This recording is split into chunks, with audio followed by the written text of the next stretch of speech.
சிவதுர்கா அன்பர்கள் அனைவருக்கும் வணக்கம். நீங்கள் எல்லாம் எதிர்பார்க்குறது, என்னை எல்லாரும் கமெண்ட் பண்ணி கேட்குறது, மேடம் இலவச ஜாதகம் எப்போ பார்ப்பீங்க, ஃப்ரீயாக எப்போ ஜாதகம் பார்ப்பீங்க அப்படின்னு கேட்பீங்க. அந்த வகையில் இந்த வருடம் 3/3, அதாவது 9/3/2025, அதாவது ஞாயிற்றுக்கிழமை ஃபிக்ஸ் பண்ணியிருக்கேன். ஸோ அன்றைக்கி காலையிலேருந்து சாயங்காலம் வரைக்கும், அதாவது மார்னிங் 9 to ஈவினிங் 9, அதாவது நைட் 9 o'clock வரைக்கும் உங்களோட கட்டத்தை எனக்கு ஷேர் பண்ணலாம். நான் அதில் அனலைஸ் பண்ணிவிட்டு நீங்கள் கேட்குற கேள்விக்கு கண்டிப்பாக பதில் உண்டு. ஆனால் நாங்கள்லாம் இதெல்லாம் ஞாயிற்றுக்கிழமை லைனில் வரப்போகிறோம் அப்படின்னு சொல்கிறவங்க கண்டிப்பாக 3ஆம் தேதியிலேருந்து 8ஆம் தேதிக்குள்ளே கண்டிப்பாக ரெஜிஸ்ட்ரேஷன் பண்ணிடணும். அப்போ தான் நான் வந்து டைம் அலாட் பண்ண முடியும். அதனால் ரெஜிஸ்ட்ரேஷன் ஃபீஸ் 50 rupees நீங்கள் வந்து கண்டிப்பாக ஷேர் பண்ணணும்.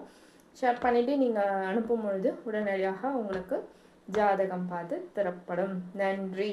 நாளை மறந்துடாதீங்க, 9/3/2025 9/3/2025 அன்னைக்கு இலவச